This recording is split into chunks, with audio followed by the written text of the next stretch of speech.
what's up? It's Ashley and welcome back to my channel. I hope you're doing well. I hope you're having a wonderful morning, afternoon, evening, whenever you're watching this. Today I am going through a list of underhyped books. These are all books that do not get enough love in my opinion. If you want to hear my recommendations, keep on watching.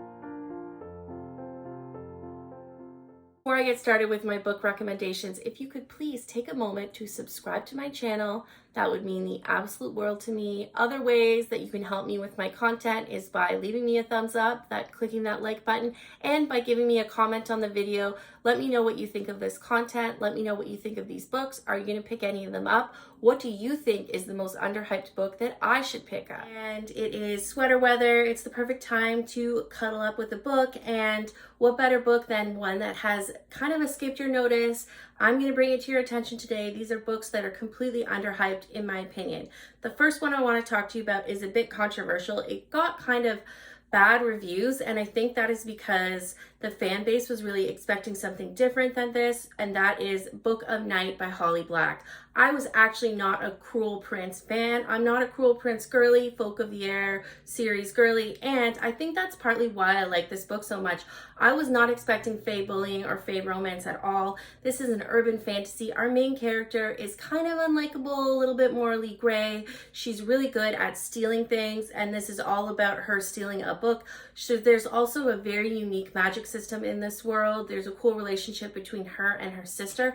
I highly recommend you pick this one up. It's perfect for fall, gloomy weather outside, curling up with your fuzzy socks and your favorite hot beverage. My next recommendation is one of my favorite books. I got it in an Illumicrate box, and it is by the author Emiko Jean. It is inspired by Chinese mythology or Japanese mythology. The tagline is, "The rules are simple, a deadly tournament, win the deadly tournament and marry the prince."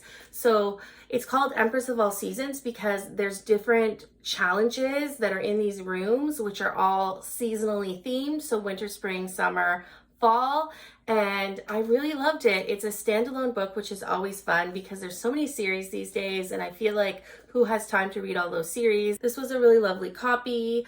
Feminist theme, I would say, in this book, and I know a lot of people like some of Emiko Jean's other work, so I think this one has kind of like fallen under the radar, and I would really love it if you would give it a try. Okay, next up we have Hurricane Wars by Thea Guanzon, and the reason I wanted to put this one on the list is because I feel like it's getting kind of a bad rap in terms of its reviews.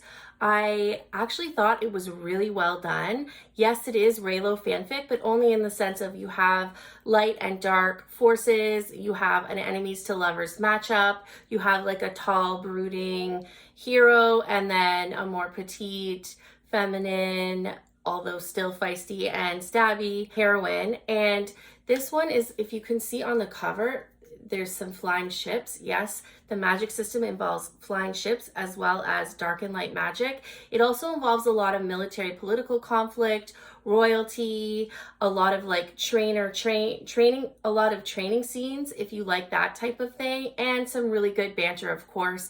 I can't wait for Monsoon Rising, which is coming out very soon, and that is book 2. Beautiful copy, by the way. Here's the map.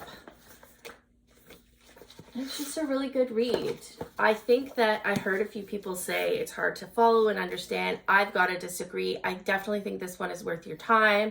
I think that the world building does happen slowly, and it's also a debut novel. Always great to support a debut author.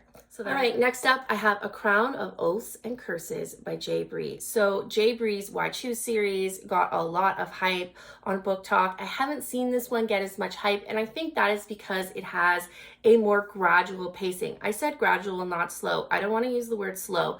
This is more of a realistic pacing. In this whole book, the enemies do not yet become lovers. If you like witches and fae and a medieval setting, if you like a unique magic system specifically around nature, and you like a main character who is a healer but also quietly confident and not more of an extroverted in-your-face person, then you will like this. There's definitely a found family element that gets developed in the next book. I will warn you, the ending is slightly disappointing in the next book, but it is nowhere near the ending of the book I'm about to talk to you about in 1 second. Okay, Metal Slinger. I debated whether I should put this book on the list or not.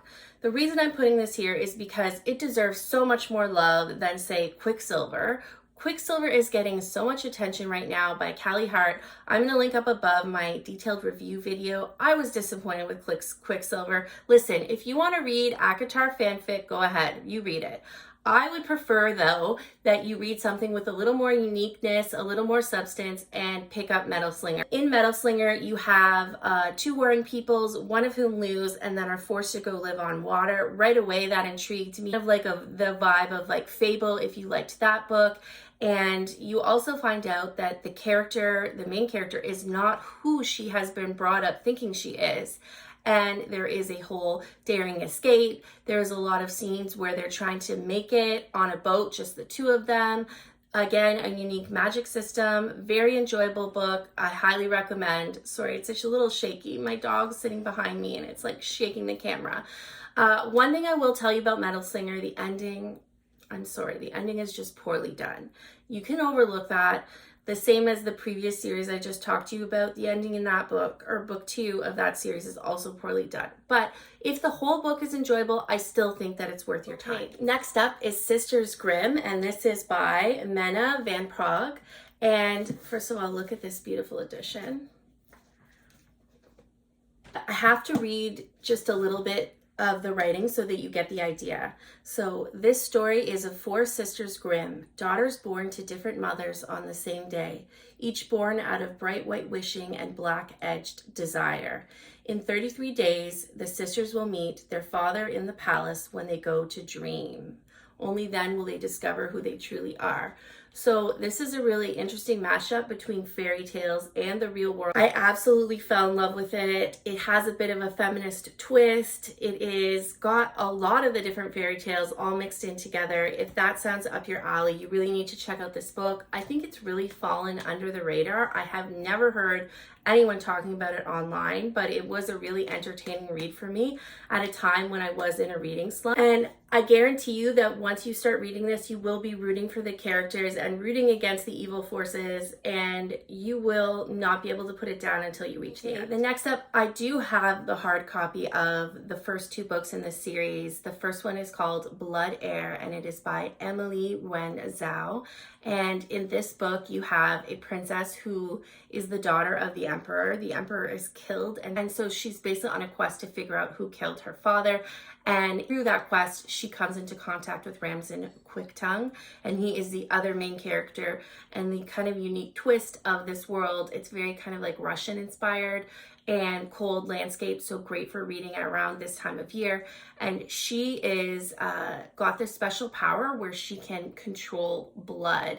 And you're kind of thinking, well, how powerful could that make you? Just read this book and you will find out. It's got just the right amount of like creepy power and murder mystery element to keep you wanting to get to the very end of the book. That is the Blood Heir. I believe it's, there's a fully completed trilogy. I've been dying to read book 3. I just haven't got to it because there's so many good books out there.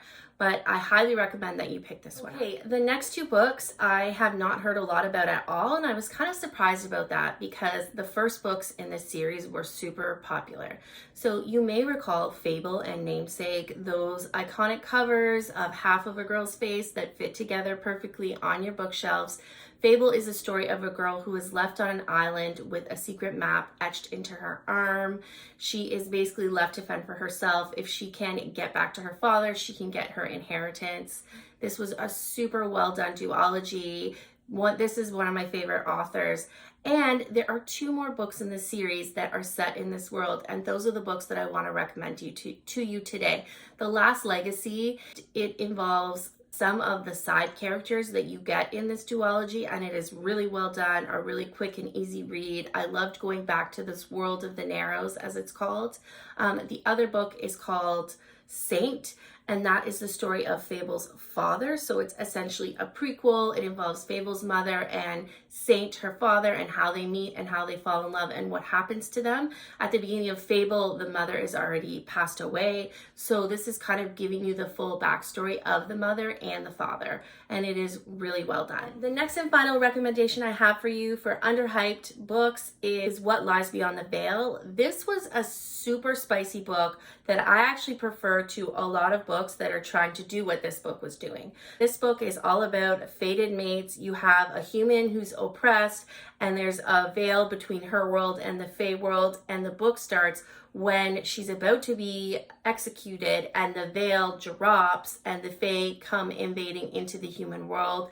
Like I said, super spicy, fated mate, bond completely governed by mating magic, sort of a on the run kind of story, and I really liked it. I definitely prefer it to, say, Quicksilver. If you want to see like a Fae romance, enemies to lovers done well, then this is the one for you. I lied. I actually have one more book I want to talk to you about, and that is the book that I am not quite finished reading. I think I'm about almost 70% of the way through, and I am absolutely loving it. I am gearing up to give it a 5-star rating. It will probably be the subject of my next video, so I won't talk about it too much. But if you're wondering, it is called Anathema. I need to look up have I been saying this word incorrect? Is there a word anathema and anathema? Anyway, the book is called Anathema, and it is by Carrie Lake, and it is all about this girl who grows up in this Salem-like world of religious, puritanical political system. So she's always very covered up. She's taught that women have to play a certain role, and her village is bordered by this place called the Eating Woods. So anybody who sort of goes against the religious order is basically banished to the Eating Woods, where they get eaten by this creature that lives there. One day her sister is about to be banished, and so she and her sister run into the Eating Woods. There she is, meeting a new character and whisked off into a completely different world of magic. I am absolutely loving this one. It has captive. It has like training scenes where she's learning how to use her powers. It is just super well done. Very dark. Do check the trigger warnings. Creepy woods, lots of creepy creatures, and I am just loving it. I can't wait to get to the end of it, and I'll let you know my in-depth thoughts in another video. In the meantime, I just want to say thank you so much for listening to my recommendations of underhyped books. If you would like to let me know you made it to the end of the video, please leave me an emoji of a crystal ball to symbolize all the magic in all the magic systems of the books that I have talked about in this video. Let me know what your next read is, whether it's romantasy or another genre. If you could take a moment to subscribe to my channel, I would be so very grateful. It means the absolute world to me. Thank you so much for watching this video. This is Ashley saying goodbye. Happy reading.